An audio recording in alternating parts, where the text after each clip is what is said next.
Assalamualaikum. Assalamualaikum. Aduh, banyak fansnya ya, Pak. Tadi nak yang ketik dicari namanya itu nama Mbak Galuh langsung Galuh gitu. Tidak ada fotonya, cuma langsung dikonfirm Mbak.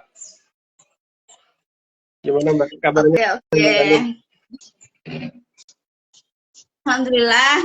Di sana gimana? Alhamdulillah sehat semua.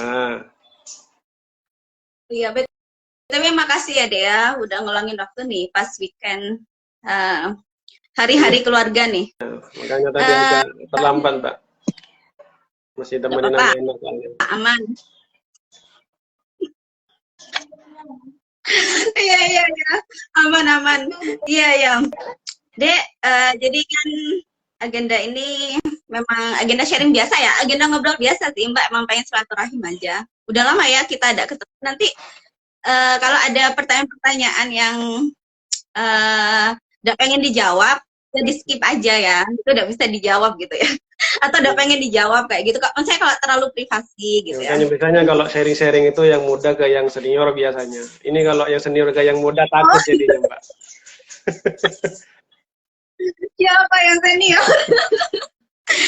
Iya, jadi kapan ya terakhir kita barengan ya? Kita kan dulu satu kampus ya, Dea, satu jurusan di UTM ya, di kampus kampus di Bangkalan ya. Terakhir Di Madura. 2014 Mbak, pengajuan LDF yang tidak berhasil. Iya benar-benar. Iya benar-benar 2014 kayaknya Mbak itu ninggal Madura itu pergi dari Madura itu pindah 2015 sih. Mbak kan lulusnya itu 2014 ya semester 7. Terus akhirnya pindah ke Malang 2015. Ini stay di Malang. Ini ada stay-nya di mana sekarang? Di Sumeneb Mbak, di Kolor, di kota Sumeneb. Oh aslinya kayaknya sepertinya bukan itu ya, bukan Kolor ya kayaknya dulu ya. Mana sih ini? Aslinya dari Kepulauan Raas Mbak Galuh, cuman berkeluarga dengan orang Perenduan, akhirnya tinggalnya di darat. Di darat. Ya tapi kan masih daerah Sumeneb juga ya. Oh ngerti ya Mbak ya. Soalnya daerah Madura yang paling banyak nama-namanya itu kayaknya Sumeneb ya, kan emang. Banyak namanya dan memang karena banyak pulaunya Mbak Galuh. Saya salah satunya saya yang dari Raas. Udah lama di sana. Kalau sampai sekarang masih aktif mengajar di Raas Mbak Galuh. Sampai sekarang. Jadi tetap bolak-balik 2 minggu ke Raas, nanti dapat 1 minggu di Sumeneb balik lagi ke Raas. Seperti itu. Oh, berarti di Raas itu ada ngajar. Bolak-baliknya. Oh, itu Mbak dulu pernah ngerti adik memang kayak pengen ini sih, apa namanya, kayak pengen ngabdi kayak gitu tuh. Pernah ada kayaknya waktu itu kayak pernah ada seniornya kita kayaknya yang kayak pernah ngomongin gitu kalau adik katanya pengen balik ke setelah lulus pengen balik gitu ke tempat asal, pengen ngabdi di sana. Tapi Mbak kan enggak pernah konfirmasi juga gitu enggak sih, Dek? Ya, alhamdulillah Mbak, di Raas juga bisa ngabdi, di desa di Mertua juga bisa mengabdi di sana. Banyak kegiatan lah untuk bermanfaat buat masyarakat. Iya, pada zamannya itu masih mahasiswa tapi udah kepikiran untuk ngabdi deh ya. Mbak penasaran sih, apa ya Dek? Oh ya, BTW ini ya, BTW dulu kan Adek itu cukup populer ya di kampus ya sebelum ke sana ya. Mbak lagi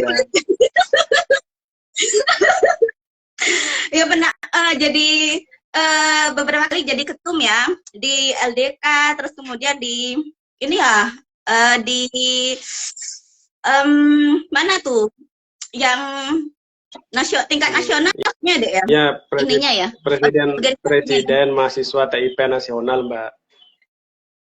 Oh iya itu dia. Ya, makanya dulu kan terus, waktu awal ospek itu memang punya keinginan buat jadi presiden mahasiswa. Cuma alhamdulillah semester 3 kecapaian, ternyata lingkupnya bukan di UTM. Alhamdulillah bisa ke nasional. Iya, Iya, benar-benar. Jadi pengalaman organisasinya Ade itu emang banyak banget ya dari dulu. Jadi dulu tuh memang langsung booming gitu tuh. Jadi Ade kayak masuk UTM kayak udah langsung jadi kayak banyak orang yang kenal gitu dulu itu. Ya itu karena aktif di organisasi gitu ya. Nah, Ade Ade itu mulai nanti sebelum kita ini ya ngomongin tentang pengabdiannya Ade, Mbak juga penasaran sih bagian itu.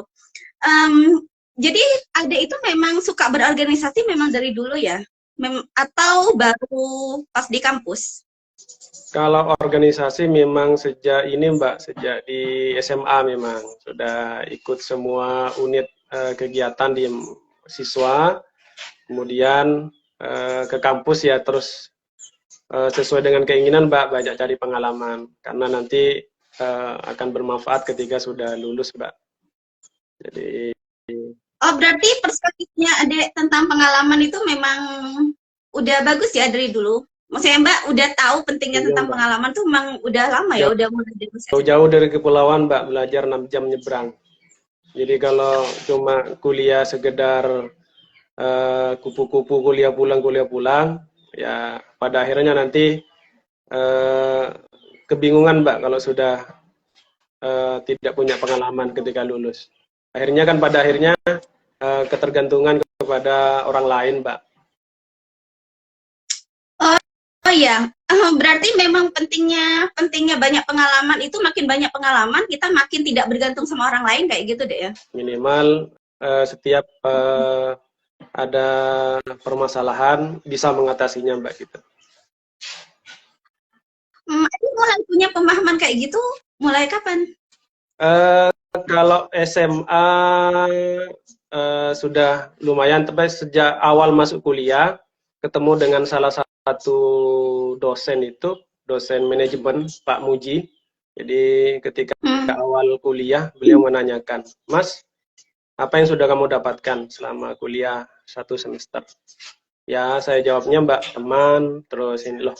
Nak TK bisa jawab Mas, tapi apa yang bisa Anda perinci apa yang dapatkan? Nah di situ jadi pukulan sehingga semua kegiatan yang ada di kampus itu diikuti Mbak.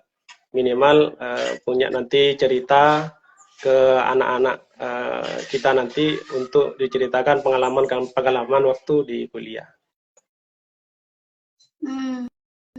Iya, berarti memang ini deh ya. Organisasi itu berarti memang mengajarkan banyak pengalaman banget ya, dan pengalaman maksudnya Mbak ini nanti dikonfirmasi ya. Terus dari cerita yang ada barusan dan pengalaman itu hubungannya dengan ini dia apa namanya pemecahan sebuah solusi apa namanya pengalaman itu hubungannya nanti dengan kemudahan kita memecahkan sebuah masalah kayak gitu Iya, kayaknya Mbak. ya tadi. Soalnya kan nanti kalau sudah selesai kuliah akan banyak peran yang akan diemban Mbak. Di samping sebagai suami, sebagai seorang ayah, apalagi di luar di pekerjaan juga memiliki amanah. Kemudian kalau satu pekerjaan, kalau nanti mungkin di lain pekerjaan di sebuah organisasi sosial yang lainnya itu kan banyak. Mungkin 5 sampai 10 amanah yang akan dikerjakan. Maka kalau tidak punya dasar organisasi mungkin akan kebingungan Mbak. Hanya fokus satu pekerjaan saja sudah stres akhirnya Mbak. Gitu. Tidak bisa mengatasi. Iya oke. Tapi ini kan deh, apa namanya maksudnya Mbak kan tidak semua mahasiswa berpikiran seperti itu kan pada zamannya ya. Maksudnya Mbak kan tidak semua mahasiswa berpikiran seperti itu, berpikiran sedewasa itu kayak gitu. Apa ya Dek yang membuat Adik bisa pada zamannya ya mahasiswa yang bisa pada zamannya itu Adik bisa sedewasa itu pada saat mungkin teman-temannya Adik yang lain masih belum ke sana tuh kayak gitu. Masih lebih ke kayak ya udah sih kuliah aja seperti itu, atau malah kuliahnya banyak yang ngaret juga, dan itu pun ngaretnya bukan karena untuk cari pengalaman ya, tapi karena misalnya males kuliah lah, atau masih suka temenan, suka main-main kayak gitu. Tapi kan pada zamannya memang kayaknya ini sepertinya bukan cuma Mbak ya yang berpersepsi seperti itu, tapi teman-teman juga memvalidasi itu ya. Pada zamannya kan Adik cukup dewasa sehingga memang menjadi perhatian banyak orang kayak gitu, ingin direkrut banyak organisasi kayak gitu tuh. Apa yang ngebuat Adik ya itu bisa berpikiran sedewasa itu? Apakah apakah pengalaman dari masa lalu kah, atau didikan dari keluarga, atau tadi pertemuan dengan dosen tadi kayak gitu? sebenarnya itu dipengaruhi oleh ini sih Mbak, apa namanya, niat awal mau kuliah sih Mbak itu. Jadi dulu waktu saya kuliah memang semuanya kan tidak terlepas dari niatnya dulu Mbak. Jadi kalau hanya kuliah sekedar hanya disuruh orang tua, kemudian hanya sekedar mengikuti teman, ya di situ nanti mungkin hanya sekedar mendapatkan ijazah Mbak Galuh itu. Maka dari itu semuanya tergantung dari niatnya dari awal itu. Kalau keinginannya selama kuliah apa yang mau didapatkan, nanti tinggal membuat perencanaan selama kuliah. Misalnya di semester 1 saya dulu kan awal kuliah pengen jalan-jalan Mbak itu. Bahkan kuliah pun menjadi nomor 2 Mbak. Prioritas nomor 2 itu kuliah. Nomor 1 ya cari pengalaman gitu, cari di luar malah seperti itu. Karena katanya almarhum Bapak Fahri itu yang penting Mas itu pengalaman bukan ijazahnya. Jadi seperti itu. Makanya dan yang menjadi motivasi adalah tetap satu keinginan berusaha untuk apa ya Mbak ya?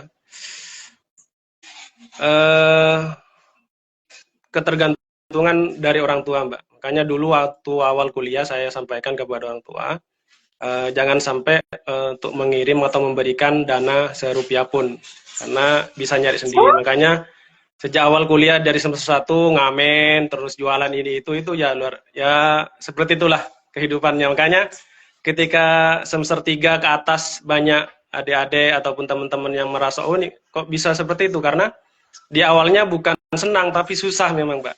Jadi kerja di warung dari maghrib sampai jam 2 pagi, kemudian jualan nasi goreng, kemudian jualan gorengan yang lainnya itu Mbak. Sampai ngamen sekali juga waktu pengalaman masih semester 1, semester 2. Oh, iya itu cerita yang Mbak udah tahu tuh. itu udah tahu. Oh, ada cerita itu ya. Jadi memang selama kuliah berapa semester? 8 semester ya. Mbak kan nggak tahu juga ya momen lulusnya adik. Selama 8 semester itu ini apa namanya, berarti itu memang benar-benar kuliah itu memang sendiri deh ya biaya kuliahnya ya waktu itu pada ya, zamannya. Mbak, soalnya ya. Ketika saya pulang memang ingin menyampaikan kepada adik-adik saya itu di Raas bahwa kuliah tidak lagi dengan alasan tidak punya uang, karena saya juga pengalaman pribadi kuliah tanpa dengan uang maksudnya itu loh Pak, dengan cara cari sendiri yang lainnya. Makanya itu salah satu dulu kenapa yang menjadi motivasi bisa seperti itu, karena adanya sebuah video yang disampaikan itu the power of kepepet Mbak. Jadi ketika memutus rantai kepada orang tua untuk tidak mengirim, nah di situ the power of kepepetnya akhirnya punya power untuk bisa bangkit, bisa melakukan segala hal di perkuliahan itu Mbak. Wah, iya sih. Dia itu kayaknya udah ini ya, apa namanya, kayaknya memang orang yang menginspirasi sejak awal ya. Soalnya sampai ada sejak awal ada kepengenan kayak gitu tuh, pengen nantinya bisa cerita ke orang-orang kayak gitu kalau saya itu bisa loh kuliah tanpa biaya dari orang tua gitu. Jadi kamu juga nantinya pasti bisa kayak gitu. Nah, Mbak jadi pengen tahu gitu, berarti di lingkungannya ada di Raas kayak gitu, apakah gitu ya, apakah di sana itu apa ya, pendidikan itu masih apa ya, pemahamannya orang tentang pendidikan itu apakah masih sangat minim kayak gitu, sehingga tentang kuliah itu masih sangat kalau masih pendidikan di Raas itu Mbak cuma sampai SMA, MTS sudah selesai Mbak. Banyak yang langsung kerja di Bali, di Pulau Dewata itu berangkat. Jadi untuk keinginan buat kuliah itu tidak ada, minim lah. Karena mungkin yang kuliah bagi adik-adik yang dia di pondok pesantren kemudian melanjutkan ke sarjana, itu pun masih sangat minim sekali karena langsung pengennya kerja gitu Mbak. Jadi awal dulu 2014 saya sudah ketika liburan itu sudah langsung masuk ke SMA, MA, karena di Raas itu kurang lebih ada 5 lembaga SMA itu, dan itu ternyata masih belum ada yang daftar, masih awal dulu SMPTN belum ada sama sekali Mbak, belum terdaftar itu. Akhirnya tiap tahun saya bawa 15 orang ke Surabaya Mbak untuk tesan. Itu pun makan gratis di sana. Jadi saya menggunakan koneksi di LDK itu ke teman-teman di TS, Mas minta tolong ini saya nitip empat orang, terus ke teman-teman LDK yang di Surabaya dulu, saya titip-titip seperti itu Mbak. Ya minimal dapat makan gratis, sama tempat gratis. Alhamdulillah sudah lumayan sekarang. Awalnya dulu hanya di UTM hanya 2 orang, sekarang sudah belasan orang. Terus yang kuliah di swasta juga di Sumeneb, meskipun tidak ke negeri juga lumayan sampai saat ini Mbak. Akhirnya banyak yang terinspirasi untuk melanjutkan ke sarjana. Keren sih, Mbak juga baru tahu juga bagian cerita ini sih. Berarti mungkin bisa dibilang adik pelopornya gitu ya. Maksudnya orang pertama yang kemudian apa namanya ngebuat orang akhirnya tergerak untuk kuliah kayak gitu ya di sana. Bisa dibilang kayak gitu enggak sih? Bisa dibilang begitu Mbak, karena memang tantangannya dulu itu ya awal masuk ke lembaga sekolah di Raas juga sama oleh guru-guru juga disampaikan ngapain kuliah ini tuh nggak mungkin, siswa nggak mungkin kuliah. Tapi alhamdulillah dulu dengan background pernah ikut juga jadi public speaking juga, cara menyampaikan adik-adik untuk memotivasi, alhamdulillah bisa juga ada yang mendaftar sampai ya alhamdulillah sampai sekarang lumayan Mbak. Iya benar, berarti sampai sekarang masih deh ya adik menggerakkan itu ya, maksudnya masih terkonek dengan kampus-kampus ngebantuin adik-adik di sana kayak gitu deh ya.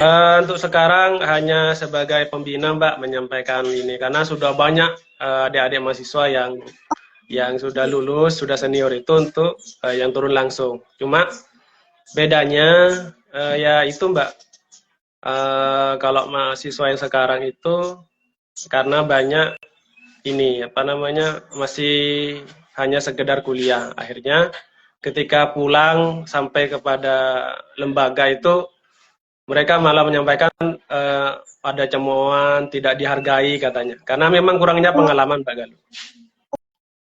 Oh iya iya. Nah, ini menarik sih.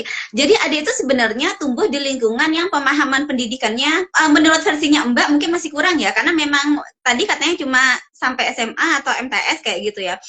Tapi kan kemudian adik menjadi orang yang berpikir beda gitu dengan kebanyakan orang pada masanya di lingkungannya adik kayak gitu. Apa yang mendorong adik dengan lingkungan yang maksudnya pemahaman pendidikannya sebenarnya masih belum sejauh itu loh kayak gitu, tapi adik kemudian berpikir enggak, ini aku harus kuliah nih kayak gitu. Dari keluarga sih Mbak, kalau sampai sekarang dari ibu juga tidak lulus sekolah dasar, bahkan tidak bisa membaca. Terus dari orang bapak juga hanya lulusan SD. Kemudian itu yang menjadi motivasi. Terus dulu memang sejak SMP saya di Pulau, akhirnya sama orang tua rencana mau dimondokkan, cuma saya berbelok arah, berangkat sendiri ke Kabupaten Sumeneb, sekolah cari SMA, dari situ mulai terbentuk untuk mandiri untuk sekolah tanpa ada bantuan dari orang tua Mbak. Jadi saya sekolah dari SMA sampai kuliah, sampai memindahkan adik saya, punya adik perempuan Mbak, dipindahkan sampai sekolah juga, tidak ada ikut campur orang tua untuk bagaimana pendidikan anak itu. Keren banget, Masya Allah. Iya, iya. Ada banyak yang mau Mbak tanyakan nih. Oke. Jadi memang karena faktor dari keluarga ya Dek ya. Berarti kan dari perspektifnya Adek, berarti memang segitu pentingnya pendidikan Dek ya. Padahal kan tadi dari ceritanya Adek, banyak teman-teman di sana ya, di daerahnya Adek yang mereka langsung kerja seperti itu. Malah tadi Adek nge-mention Bali gitu, yang kita tahu ya gimana di Bali itu. Dan Mbak juga ada beberapa koneksi juga relasi di sana yang gajinya itu ya cukup besar deh ya, karena di Bali ya kayak gitu. Berarti memang bukan uang deh ya, maksudnya enggak, memang perspektifnya Adik tentang pendidikan itu memang segitu pentingnya ya, bukan tentang uangnya deh ya, karena kalau tentang uangnya Mbak pikir bisa langsung kerja sih sama seperti orang lain kayak gitu enggak sih Dek? Ya makanya dulu awal baru selesai lulus S1 Mbak, saya ngabdi di Madrasah Ibtidaiyah, dulu tempat sekolah saya, terus tanpa digaji juga, di situ mulai benar-benar aktif untuk membantu adik-adik, sampai mendirikan lembaga ini, les privat dan juga perpustakaan yang lainnya di sana.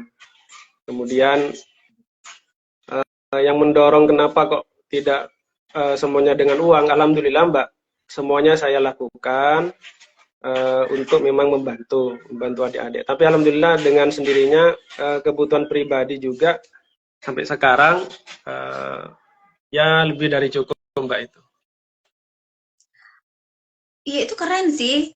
Tapi pernah nggak sih deh kayak ada rasa kekhawatiran gitu ya ketika mulai melangkah oke aku melangkah sendiri deh tanpa support uang dari keluarga kayak gitu. Ada nggak sih deh kekhawatiran gitu, ini nanti bisa nggak ya kayak gitu? Atau memang sejak awal memang udah dengan rasa yakin yang besar kayak gitu adik ketika memulai langkah itu gitu kan? Makanya itu Mbak, pengalaman dulu pernah susah, jadi ketika sekarang susah itu Mbak, nggak bingung jadi itu. Jadi dulu waktu kuliah sudah punya pengalaman susah, sampai tidak punya uang buat belanja, sampai oleh lembaga salah satu amil di Bangkalan saya dapat apa namanya itu, masuk ke dalam golongan duafa, dapat bantuan duafa. Jadi di LMI kalau nggak salah, di LMI Bangkalan dulu. Padahal waktu itu waktu kuliah, seadanya saya mungkin maksa buat orang tua minta mobil, mungkin bisa Mbak, karena mungkin orang tua lumayan lah untuk keberadaannya. Seandainya saya juga minta langsung sepeda motor 2, mungkin langsung dibelikan. Tapi alhamdulillah 4 semester saya itu hanya jalan kaki waktu dulu di kampus. Iya, berarti sebenarnya kan bukan dari keluarga yang tidak punya gitu ya, Dek ya. Cuman memang Adek memang ingin mandiri sejak awal kayak gitu. Bukan karena background keluarga yang tidak ada kayak gitu Ya, ya, Dek ya. Kalau seandainya dulu tidak seperti itu, mungkin sampai sekarang tidak punya beras, tidak punya uang, mungkin Pak, Ibu kirimkan, saya tidak punya ini, mungkin seperti itu Mbak. Tapi alhamdulillah dengan pengalaman itu semua, minimal punya apa ya, tidak semuanya serba ketika tidak ada langsung stres gitu loh Mbak.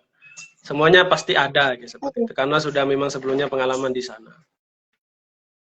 Iya, tadi itu ya yang Adek sebutkan mengurangi ketergantungan pada orang lain gitu ya. Itu keren sih, Dek. Mbak ngerasanya makin ini hal yang baru sih yang Mbak tahu. Jadi makin banyak pengalaman, makin mengurangi ketergantungan pada orang lain. Itu keren sih. itu yang Adek sampaikan tadi di depan. Iya. Terus kemudian sebenarnya Dek ya, meskipun Adek dari tadi ngomongin pengalaman, sebenarnya di pelajarannya juga Adek bagus banget ya dulu itu. Maksudnya kita juga sama-sama tahu ya. dulu juga beberapa kali PKM dong dulu ikut-ikut PKM, terus IP ya kumlot kayak gitu kan ya. Jadi selain memang di organisasi cuma 3,98 enggak kumlot, enggak sampai 4 ya, enggak kumlot cuma 3,98. Iya. Mau 4 gitu ya. Ya itu kan keren banget deh ya. Terus tadi juga malah ada momen kerja juga seperti itu. Itu kan sesuatu yang balance ya, imbang kayak gitu. Gimana sih deh ada nge-manage waktunya pada zamannya kayak gitu? Apa tidak terlalu sulit deh ya kayak gitu? Harus cari uang pada zamannya, terus berorganisasi, terus kemudian plus harus mempertahankan nilai sebagus itu gitu. Dan bukan cuma nilai di pelajarannya ya deh ya, tapi memang ikut PKM, hal-hal kayak gitu tuh Adek kan ikut juga kayak gitu ya. Gimana Mbak jelasinnya ya? Kalau kembali yang tadi itu Mbak, semuanya sesuai dengan planning dari awal itu Mbak.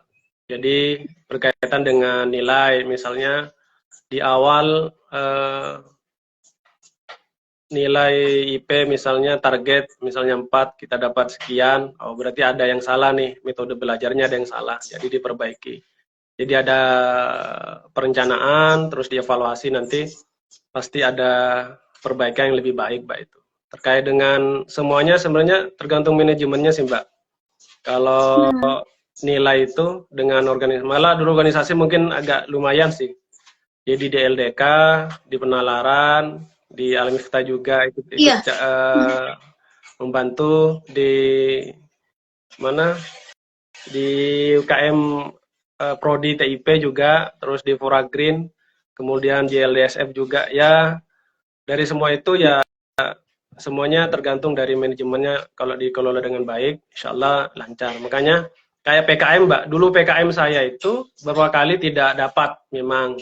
Tapi saya berpikir loh, oh, kok nggak dapat, kenapa ya? Akhirnya saya pergi ke UNER, ke teman-teman UNER melalui teman-teman LDK itu. Terus saya ke ITS, ke UNESA, apa sih yang menjadi kendala? Akhirnya dapat nih triknya. Oh, Akhirnya saya awal dulu ospek TIP 2012 saya sampaikan kepada adik-adik itu semuanya buat PKM gitu. Karena semakin banyak yang diusulkan maka semakin banyak yang didapatkan. Ya dari situ sih iya, semuanya iya. banyak pengalaman-pengalaman ikut membantu sih Mbak itu. Sedikit lah, tidak terlalu banyak sih pengalaman buat ini Mbak di waktu di kampus. Membantu saja Mbak Galuh. Iya, iya. Pernah ada momen bentrok enggak sih, Dek? Maksudnya antara apa namanya organisasi yang sebanyak itu gitu ya dengan pelajaran di kuliah kayak gitu. Ada yang pernah tumpang tindih enggak sih? Duh, bentrok lagi kayak gitu. Ada enggak? Atau memang pada zamannya Adik benar-benar bisa nge-manage waktunya Adik? Karena kan banyak banget loh, Kalau Dek. kebentrok sih pasti Mbak. Kayak misalnya UAS, saya sering nggak ikut UAS loh Mbak. Nggak ikut UAS. Iya, malah juga ikut. Tapi UAS minggu depan saya harus berangkat misalnya ke UGM atau ke Udayana itu keluar kota. Saya sampaikan Pak ke Bapak Ibu dosen, Pak saya mau lisan hari ini untuk UAS minggu depan. Jadi memang semuanya harus dipersiapkan, Pak. Bukan lantas tidak peduli ke yang salah satunya, semuanya tetap dituntaskan itu. Jadi cuma seperti yang disampaikan tadi, semuanya ada skala prioritas, Mbak. Prioritas pertama apa dulu? Waktu semester 1 sampai semester 3 itu memang semester 1 dulu memang prioritas pertama kuliah, Mbak. Semester 2 ke atas sudah kuliah nomor 2 itu. Nomor satunya ya mencari pengalaman sebanyak-banyaknya itu.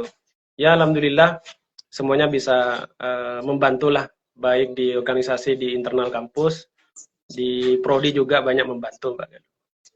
Dengan koneksi-koneksi teman-teman di kampus-kampus lain. Iya, memang terlatih banget deh ya kapasitasnya deh ya. Maksudnya Mbak, itu kan butuh kapasitas juga deh, kapasitas berani ngampirin dosen untuk ngomong. Kalau saya tuh lagi ada agenda pekan depan, jadi saya mau ujian duluan seperti itu. Itu memang terlatih banget ya sejak awal ya. Yaitu tadi ya mungkin karena mindsetnya Adik tentang sebuah pengalaman tuh yang udah bagus ya dari awal. Makin banyak punya pengalaman, nanti makin mudah menghadapi permasalahan-permasalahan hidup kayak gitu. Makanya ada keberanian, selalu ada keberanian untuk nyoba hal yang baru kayak gitu kayaknya ya. Kalau dari ini ceritanya Makanya Adik. kan juga sebagai juga di ketua angkatan Mbak di TIP juga kan sering Mbak, setiap bulan saya kumpul dengan teman-teman juga. Ada masalah apa nih di angkatan nih gitu. Saya di TIP 2011 Mbak itu tiap bulan itu ngumpul Mbak. Biasanya itu. Semuanya ngumpul wajib hadir itu dari 80-an mahasiswa itu wajib hadir. Nanti di permasalahan. Ini Mas, ini apa namanya? Ini yang Madura yang Jawa Jawa itu dievaluasi. Besok kuliah awas ya kalau ada yang nggak nyampur ini gitu. Jadi semuanya itu apa ya Mbak ya, kepedulian di kampus itu ya berangkat dari itu semua sih Mbak, untuk bisa banyak di kampus banyak bermanfaat buat orang lain di sana, buat teman-teman lah. Iya iya, jadi yang katanya Ade solid gitu Ya ya. makanya dulu pengalaman Mbak waktu mau lulus nih, lulus sidang, jadi langsung Mbak saya menghubungi dengan teman-teman itu, teman-teman ketua angkatan di agribisnis, kelautan, sama agro itu, tolong yang 2011 yang sudah sidang jangan daftar yudisium, gitu Mbak. Jadi makanya itu di angkatan 2011 adalah angkatan di mana di kampus UTM itu terbanyak yang meluluskan, hampir mungkin 90%-an. Ya karena itu Mbak ditunda, jadi yang nggak selesai sidangnya apa penelitiannya dibantu, ininya dibantu sampai tes TOEFL juga dibantu, ikut tes TOEFL-nya bagaimana ininya semuanya itu, sehingga benar-benar bisa tuntas lulus semuanya. Iya iya, solid banget ya. Dek, kalau menurut Ade pengalaman dan pendidikan itu sama pentingnya atau cenderung ke salah satunya? Kalau dari Sama perspektifnya pentingnya Ade. Mbak Galuh, sama pentingnya. Ya, pengalaman secara bermanfaat secara apa ya Mbak ya, ketahanan diri dalam hal menghadapi situasi, pendidikan, bagaimana perilaku nanti yang akan keluar atau pemahaman nanti yang akan bisa disampaikan buat orang lain Mbak itu. Semuanya sama-sama penting Mbak sih. Itu. Makanya dulu Iya, meskipun iya. saya banyak di Gojek juga di LDK kan, tidak ada itu nyamannya ketum itu lulus 8 semester, nggak ada ceritanya kan. Akhirnya disampaikan Oh seperti iya, benar, ya, benar, mana ada benar ketum lagi. lulus 8 semester Mbak itu. Jadi ketum adanya lulus itu Benar, ya minimal 10. Awal dari dulu benar. setelah saya kan disampaikan juga ke Mas David, jangan sampai ikut sebelumnya, harus minimal 8 semester juga. Jadi lulus dan organisasi penting, ya pendidikan akademik juga penting gitu. Ya. Iya, iya, iya, iya. Iya benar benar benar. Iya deh, iya benar Mbak baru ingat juga itu karena ada yang mention. Iya benar seperti itu ya dulu di LDK itu ya. Semuanya Mbak, Ada yang organisasi yang bisa lain juga lulus. sama seperti itu. Jadi ketua itu lulusnya harus minimal 10 sampai sekian. Gitu. Nggak boleh lulus cepet-cepet gitu. Iya iya iya. Itu keren sih. Iya, berarti memang ini deh ya, berarti memang pengalaman dan pendidikan itu memang saling support ya. Maksudnya kita tidak bisa loh kecenderungan ke salah satunya aja, tidak bisa kecenderungan ke pengalaman aja tanpa pendidikan atau pendidikan aja tanpa pengalaman gitu. Karena kalau emang hanya butuh pengalaman aja tanpa pendidikan, mungkin pilihannya akhirnya langsung kerja aja Ya, kayak gitu deh ya, tidak kuliah gitu. Karena pengalaman kita bisa dapat dari manapun gitu deh ya. ya intinya bagaimana caranya jadi inilah Mbak, sesuai yang sering saya yang suka dari salah satu tokoh itu adalah generasi pembelajar sih Mbak itu. Oh iya. Jadi pembelajar itu maksudnya dari semua bidang apapun itu mau belajar Mbak itu, mau belajar. Jadi dulu apapun yang dikerjakan mau belajar dan siap mengatasi dan siap beradaptasi itu aja. Apapun. Makanya dulu Ah iya, itu keren. target di kampus itu saya target semester 3 sudah presma Mbak itu. Awal katanya Oh, cerita-cerita presma itu harus semester 10 katanya Mbak. Saya semester 3 harus jadi presma. Makanya awal kuliah itu siapa yang harus saya kerjakan sehingga cari mahasiswa berprestasi saya cari Mbak. Akhirnya ketemu alhamdulillah ke angkatan sendiri Pak Muji. Ya, sekarang saya datang ke kosannya, saya belajar gini. Pak Presmanya siapa? Saya datang ke kosannya belajar juga dan semuanya itu. Gimana jadi Presma?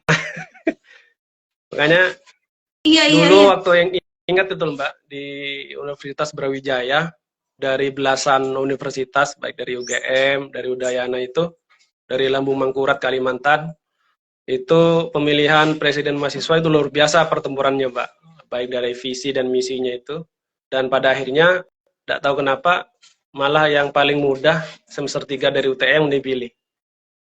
Hmm, iya iya iya iya. Iya, Dek, kayaknya dari ceritanya Ade itu memang setiap kali Ade punya target dan pengen pengen menjadi sesuatu gitu. Ade selalu mengampirin orang yang udah ada di bagian itu ya. Misalnya tadi pengen jadi presma. Ade ngampirin nih orang yang jadi presma pengen pengen apa lolos PKM. Ade ngampirin nih orang-orang yang udah lolos PKM. Sepertinya dari ceritanya Ade itu itu ritme yang selalu Adek pakai ya. Ketika Adek pengen nyampe ke satu hal, Adek langsung belajar dari orang yang udah pernah mencapai bagian itu kayak gitu deh ya. Ya memang harus seperti itu kan Mbak itu. Jadi Keren banget. PKM jadi awal tidak lulus, kenapa kok tidak bisa lulus ya kenapa ya, akhirnya cari apa ini yang menjadi tidak lulus seperti itu. Terus aktif organisasi ya jelas cari orang-orang yang memang berorganisasi. Ya Presma disamperin Mbak. Akhirnya Presma hanya sekian, apa yang harus diperbaiki lagi ya seperti itulah dari semuanya. Bekerja juga sama Mbak itu, cari pengalaman sampai pada akhirnya dulu awal akhir mau wisuda itu Mbak, cuma punya pengalaman yang agak sedikit luar biasa sih Mbak itu. Mau wisuda, saya berpikir Mbak, itu kayaknya dari rumah ini biasanya banyak ini yang datang kalau wisuda, kata saya itu. Masa mau ditaruh di masjid gitu loh, terus masa mau ditaruh di kos-kosan, tinggal di mobil. Akhirnya saya itu bekerja, jadi waktu jalan-jalan ke Surabaya, Mbak, saya bekerja. Oh, ini kayaknya ada rumah-rumah. Misalnya kalau punya rumah di sini ya minimal jadi pembantu lah. Jadi saya jadi pembantu Mbak di Surabaya itu. Semester 7.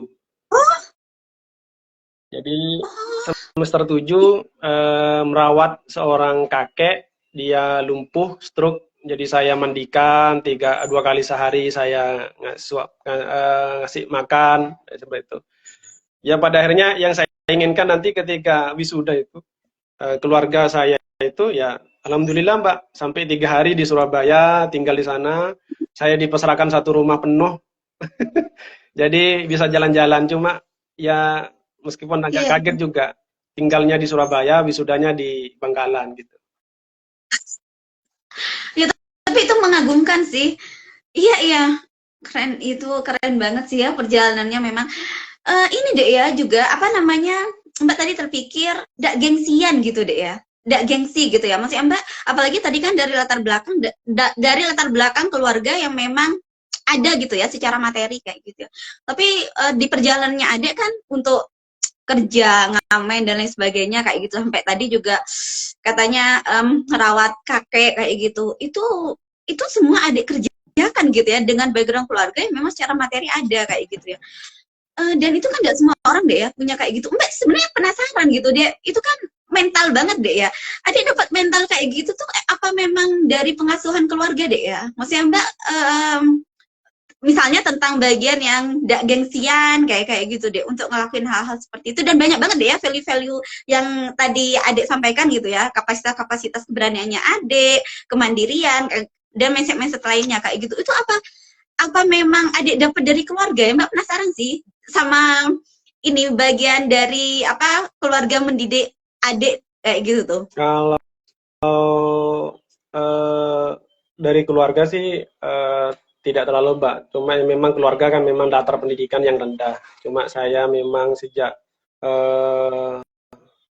kecil memang punya cara bagaimana menghormati orang lain Mbak itu. Kemudian masalah tidak gengsi itu sebenarnya bukan semuanya bisa Mbak, tergantung bagaimana kita itu memiliki target. Kalau kita sungguh-sungguh mencapai target itu, maka ya segala cara ngapain gengsi Mbak itu. Jadi saya punya target ini wisuda nih punya tempat sendiri nih buat keluarga biar tidak nginep di luar terus tidur di masjid, ya saya harus cari tempat yang memang enak, nyaman, ya saya harus bekerja ini, ya sudah saya kerjakan Mbak. Tidak mikir 2 kali sih Mbak itu, langsung dikerjakan saja.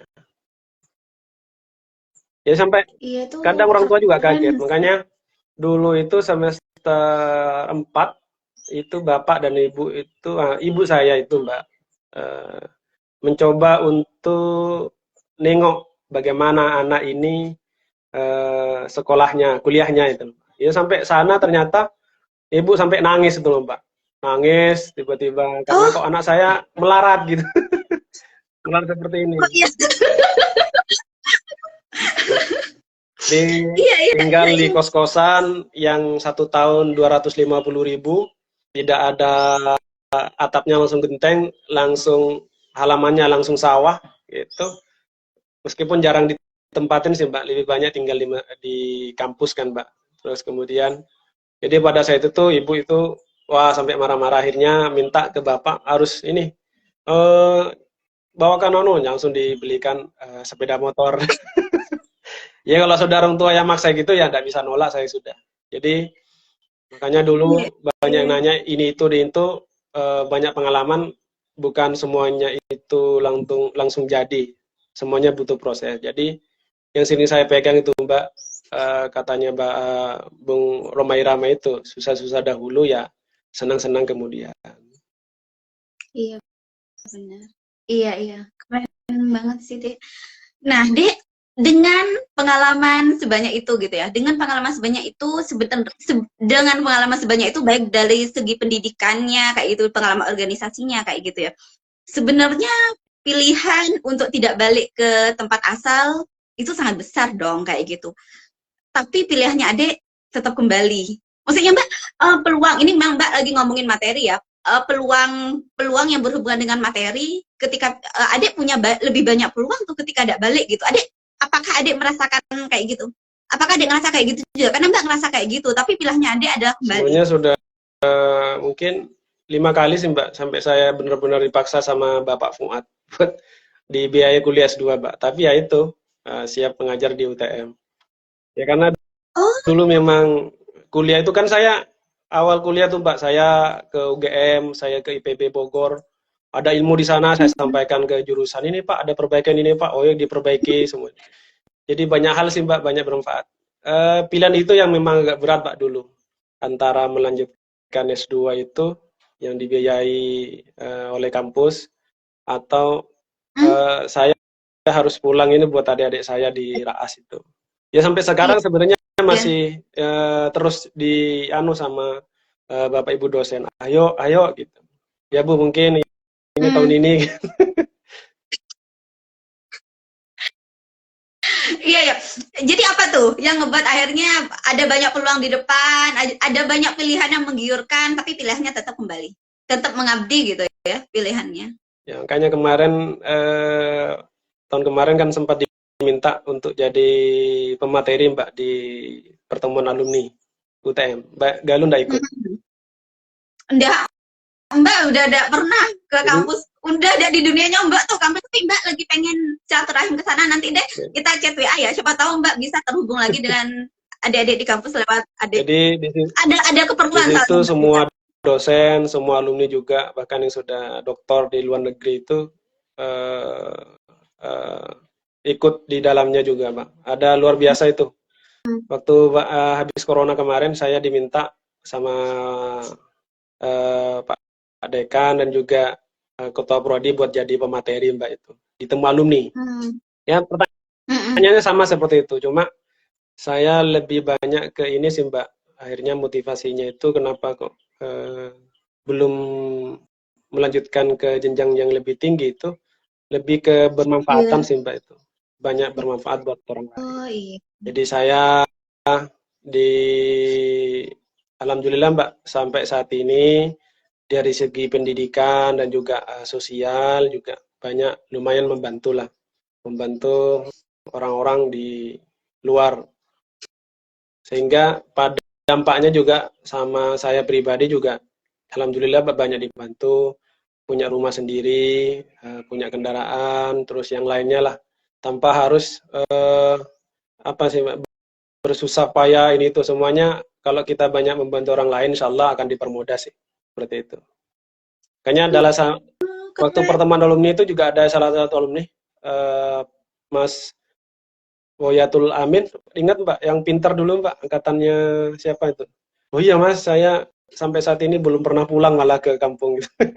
Belum ada manfaat yang bisa saya berikan karena terlalu fokus sama akademik. Ya, semuanya banyak apa sih Mbak, pada segi positif negatifnya sih. Jadi tergantung siapa orangnya, bagaimana cara menjalaninya saja Mbak. Iya, yang dari awal adik mention adalah kemanfaatan sih ya dari tadi.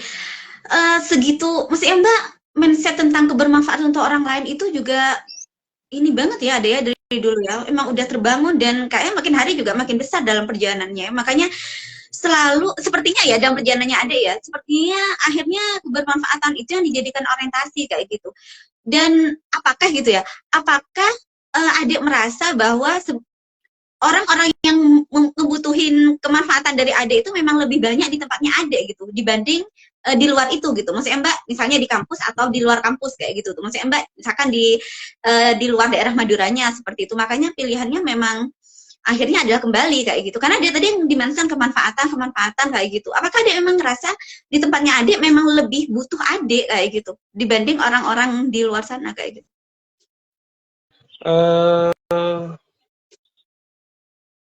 Pengalaman yang saya dapatkan Mbak kan eman kalau tidak disampaikan kepada orang lain, apalagi di desanya saya sendiri.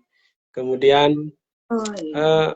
orang lain sih banyak kompeten, Mbak, sampai saat ini. Makanya sekarang saya agak sedikit gelisah juga sih, Mbak, karena adik-adik yang saya kuliahkan sekarang lebih memilih Heeh. untuk jaga bekerja yang di luar dugaan.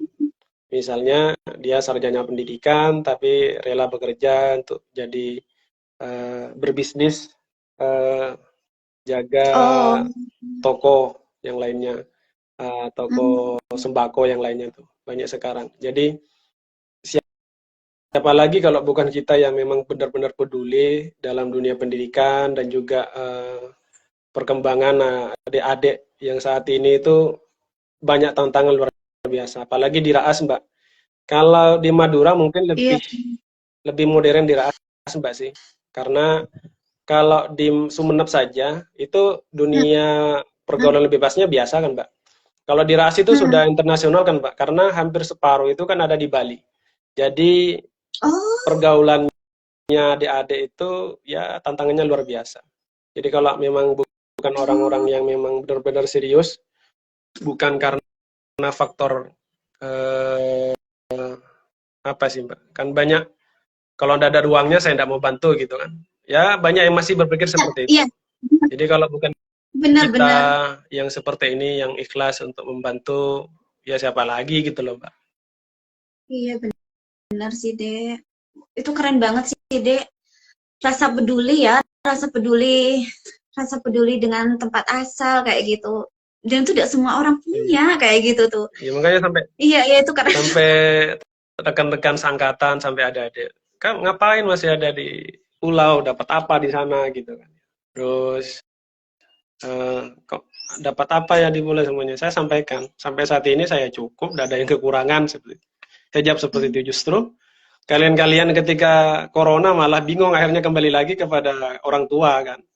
Jadi Oh, dari sekian banyak itu sebenarnya terkait dengan urusan pekerjaan sama dunia tergantung dari kedewasaan kita memahaminya sih, Mbak. Kalau kita iya, itu mengejar dunia justru ya itu tidak mungkin apa sih akan cepat habisnya. Kalau kita iya benar. lebih kepada akhirat banyak manfaat, insya Allah ya barokah lah, Mbak. Apapun punya ininya punya yang lainnya itu. Bahkan Iya tidak benar. masuk akal sampai Tentang ya juga keluarga menyampaikan pengeluaran sekian, pendapatannya sekian itu tidak masuk akal kan. hmm, iya, tentang kedewasaan ya, benar-benar. Itu keren, Makanya Mbak, keren saya banget. juga ini bangun rumah, oh gimana rumah? Padahal ya tukang banyak yang bantu, nggak mau dibayar gitu kan. Orang-orang yang dulu-dulu dibantu itu banyak yang Hmm, membantu seperti itu. iya, Jadi kayak sukarela iya, gitu. iya, iya, iya, iya, iya paham. Iya, iya. Terus adik juga tadi Mbak juga ini sih excited juga tadi adik juga nge-mention kata cukup kayak gitu ya. Eh, karena kan tidak semua orang deh ya memahami, maksudnya Mbak kan kita itu banyak tahu teori, tapi untuk pengaplikasiannya itu tidak semuanya bisa kayak gitu ya. Misalkan tentang tiap kita kan memang perlu perlu memahami ya angka cukupnya kita berapa sih, dan sering kali kita itu tidak bisa merasa cukup dengan apa yang ada kayak gitu tuh. Dan itu juga termasuk salah satu hal yang akhirnya adik punya kayak gitu ya, mencukupkan pada apa yang adik punya kayak gitu. Tidak tergiur dengan sebuah pencapaian, bahkan ketika melihat teman-teman juga nyampe di perjalanan sekian sekian kayak gitu. Tadi adik juga apa namanya juga sampai juga nge-mention tentang corona kayak, bahkan ketika corona bisa tetap kohesif gitu, adik bisa tetap kokoh kayak gitu tuh, meskipun perjalanannya adik juga bukan perjalanan yang mengejar seperti teman-teman yang lain kayak gitu deh ya, tapi cukup aja kayak gitu. Ketika orang lain malah rasa sulit gitu, adik malah dengan segala kecukupannya dan baik-baik aja kayak gitu deh Ya, ya. Keren sih. di saat orang lain malah kurang, saya malah lebih banyak membantu orang, Mbak.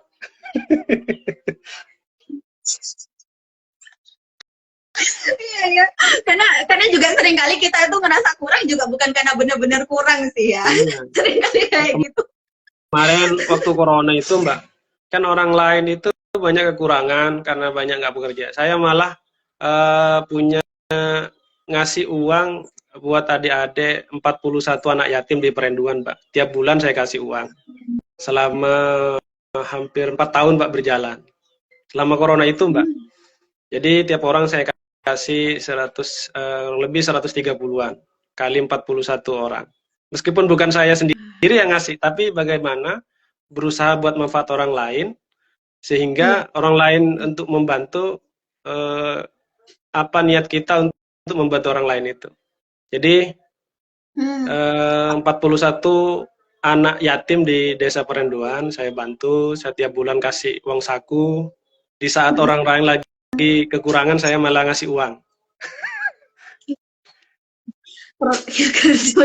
Jadi manfaat luar biasa itu Mbak. Jadi adik-adik yang 41 anak yatim itu dibina, dibuat majelis taklim, ibu-ibunya juga wajib ikut, ya luar biasa lah seperti itu. Alhamdulillah bisa bermanfaat di Desa Perenduan, desanya mertua. Iya, speechless sih. Keren sih Dek, kayak akhirnya jadi jembatan gitu Dek ya, jadi jembatan kebermanfaatan gitu, karena tadi Adik bilang kan ya meskipun bukan hanya dari saya sendiri, juga dari orang lain, jadi jembatan kebermanfaatan juga kayak gitu ya. Ya kalau bermanfaat orang lain kan tidak harus dari kita Mbak, misalnya ini ada orang lain, ya saya pengen bantu ini, ya tinggal share aja, ya siapa yang membantu, akhirnya bantu. Ya minimal mendapatkan apa sih sedikit apa sih ikut nimbrung lah, mendapatkan pahala. Seperti itu. Jadi orang bantu perlu ini, saya bantu. Ya alhamdulillah bisa bangun musola buat salah satu kampung yang tidak ada musola. Ya kalau saya pribadi bangun musola tidak punya uang sih Mbak, tidak ada. Gimana caranya nih? Tidak mungkin. Tapi saya berkeinginan di sini harus punya musola, harus bangun. Akhirnya dibangun musola, dibangun masjid taklim, dibangun pembinaan dan semuanya. Kalau dari saya pribadi mungkin tidak bisa Mbak. Kalau ngukurnya sih ya yang membuat musola uang sekian banyak, eman ini gitu.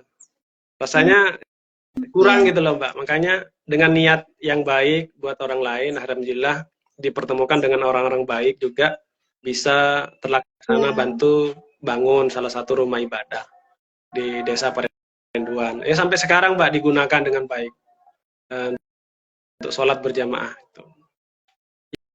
Ya apapun itu kita semuanya baik Mbak Galuh juga teman-teman yang mungkin ikut menonton video ini, kalau kita buat niat yang baik jangan takut itu tidak terlaksana. Kalau kita sungguh-sungguh ingin berkeinginan untuk benar-benar bermanfaat, insya Allah akan dipertemukan dengan orang-orang yang satu frekuensi, akan dibantu. Oh ya, gitu.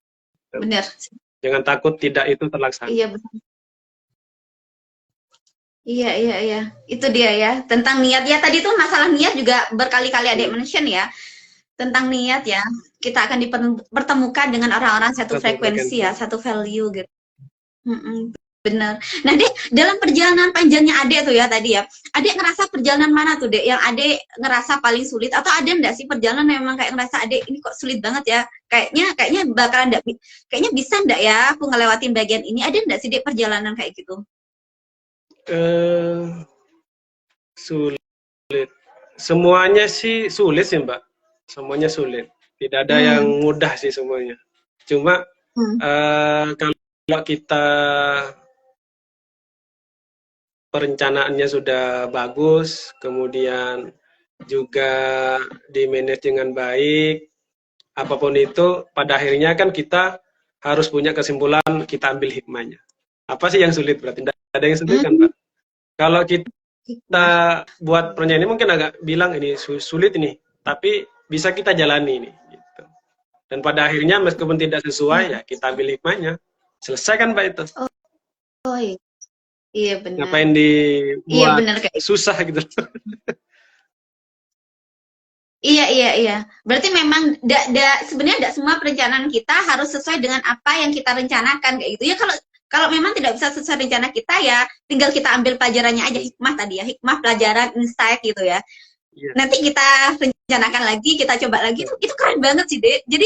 Jadi baik berhasil atau gagal, saya tetap dapat pelajarannya, tetap dapat hikmahnya kayak gitu Dek ya. Seperti itu. Karena kan dia tidak jadi kepikiran, jadi penyakit nanti Mbak Galuh. bener dek, bener. Karena kebanyakan orang kan ini dek ya, apa, tidak kohesif di kegagalannya ya. Ketika dia mengalami satu kali gagal atau bahkan berkali-kali, dia udah yang patah gitu di tengah jalan, udah yang nyerah kayak gitu. Adek, apa pernah ketemu sama orang kayak gitu? Karena Mbak, maksudnya kalau Mbak sendiri sering juga kayak gitu. Apalagi Mbak emang ada di dunia yang kayak gitu ya, kayak gitu. Teman-teman yang ketika ngelangkah kayak gitu, mudah banget patah kayak gitu tuh. Memang ketika menghadapi, tidak kokoh gitu dek dengan menghadapi kegagalannya kayak gitu tuh. Kegagalan sekarang kan bukan lantas bukan kegagalan yang pertama Mbak Galuh. Karena sebelumnya saya juga pernah punya kegagalan di masa mudanya. Makanya sebanyak-banyaknya cari pengalaman, cara pengalaman gagal. Jadi ketika sudah gagal seperti ini ya biasa aja Mbak gitu. Tapi kalau sekarang sudah punya keluarga, baru pernah mengalami kegagalan, nah itu yang bahaya Mbak itu. Karena sebelumnya tidak pernah. Jadi sebelumnya apapun yang kita inginkan itu ada. Ketergantungan dengan orang itu ada. Ketika sekarang mengalami kegagalan, bingung kan akhirnya. Karena tidak punya pengalaman menyelesaikan kegagalan itu. Kalau saya kan dulu bukan waktu kuliah itu semester 1, 2 itu banyak kegagalan Pak itu. Yang tidak sesuai kan PKM tidak lolos, ini coba ini tidak lolos dan semuanya itu. Jadi mengatasinya seperti apa sudah tahu.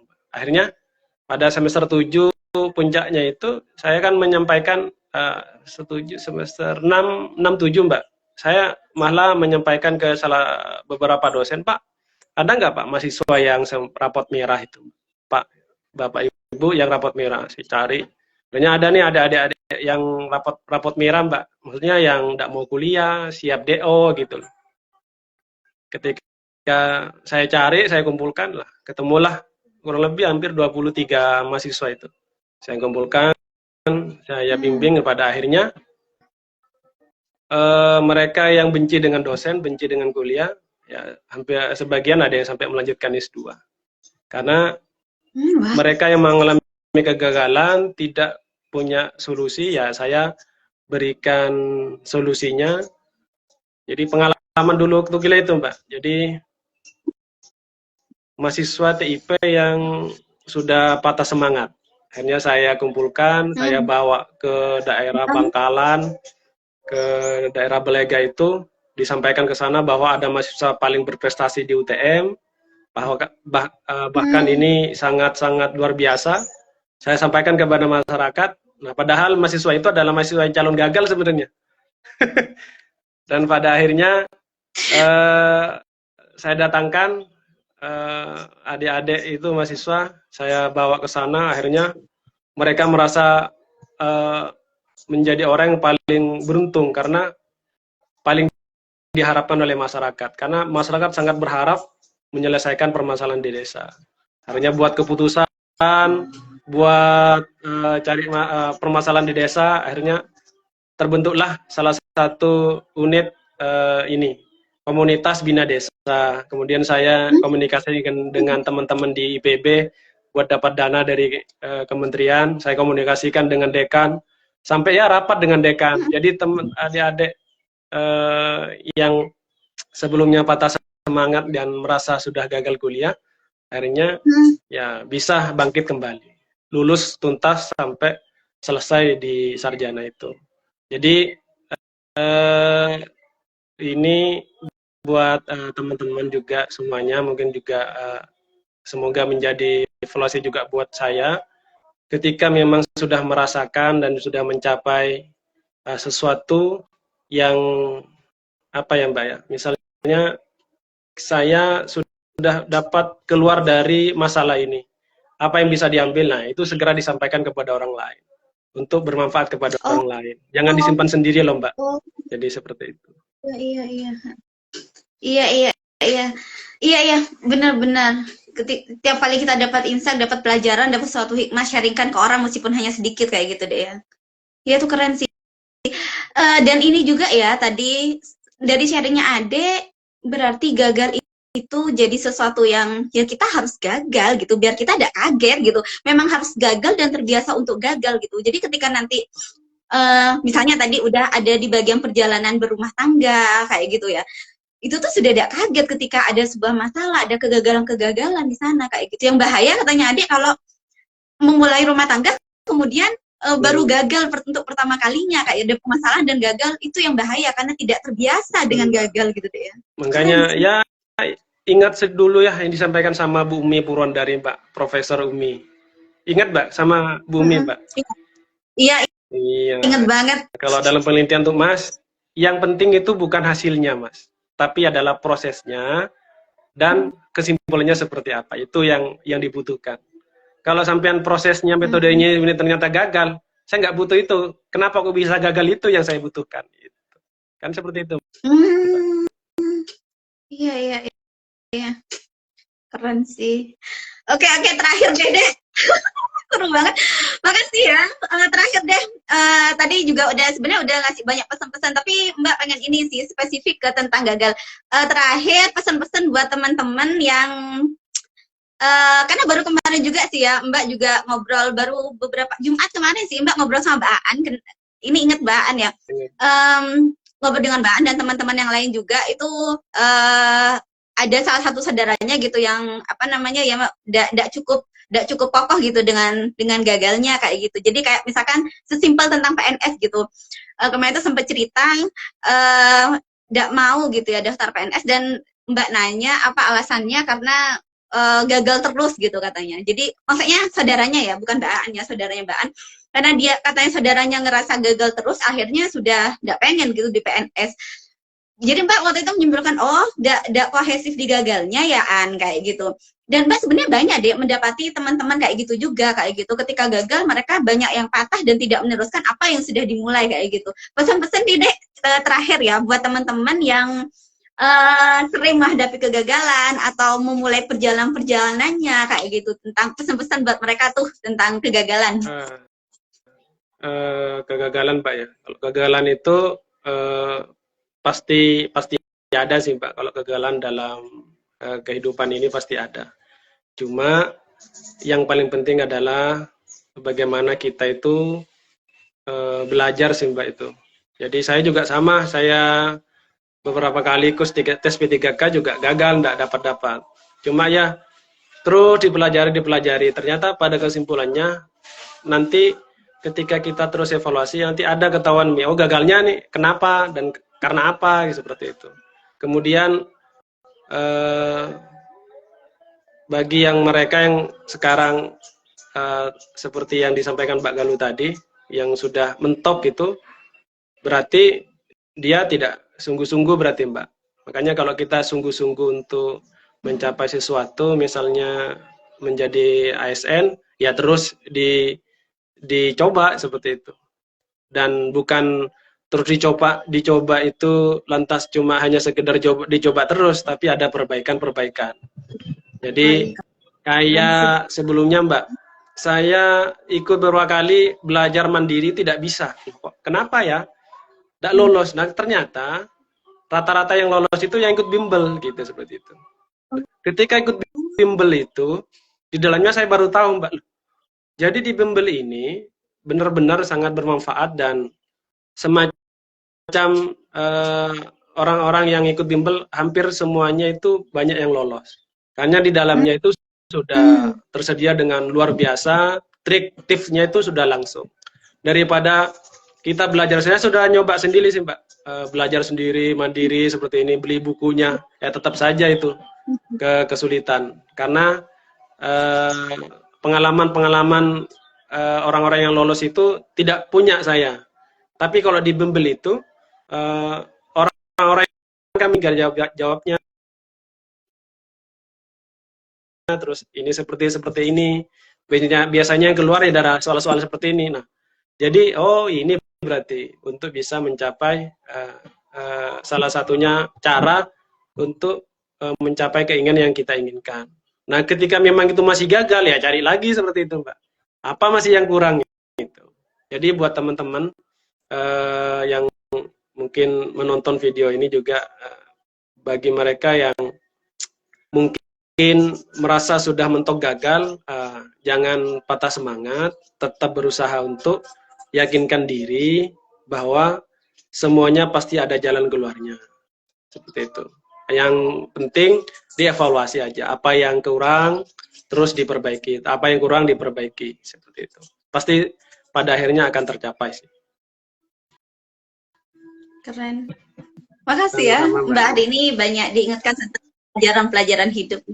Semoga nanti teman-teman juga yang nonton obrolannya kita ya, juga dapat banyak inspirasi dan pelajaran-pelajaran juga nih ya. Karena Mbak ngerasa kayak dari awal sampai akhir tuh Mbak ngerasa, wah ini pelajaran hidup banget nih yang kita obrolin. Dan Mbak ngerasa pelajaran hidup itu modal banget sih, modal kita ngejalanin hidup kayak gitu. Karena modal untuk ngejalanin hidup bukan cuma tentang uang sih ya.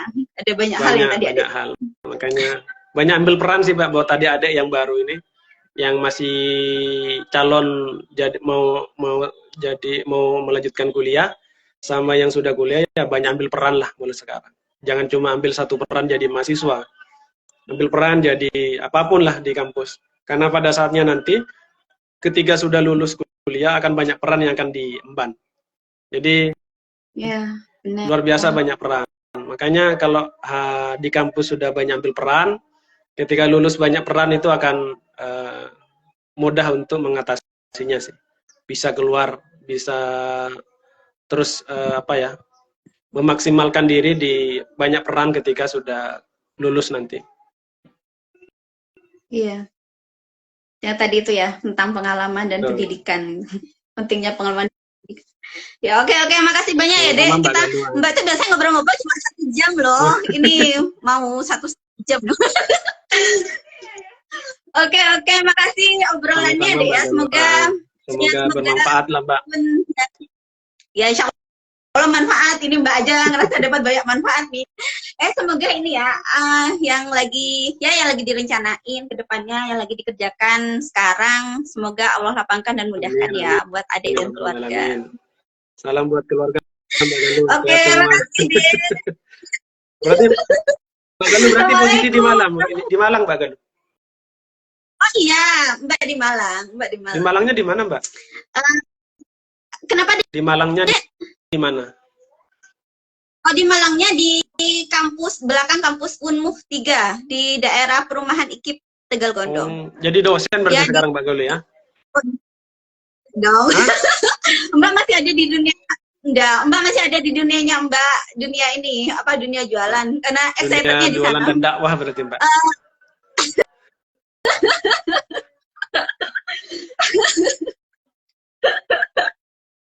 Ya gitulah. Makanya kan tanya ke istri Mbak, tahu Mbak Galuh Dek?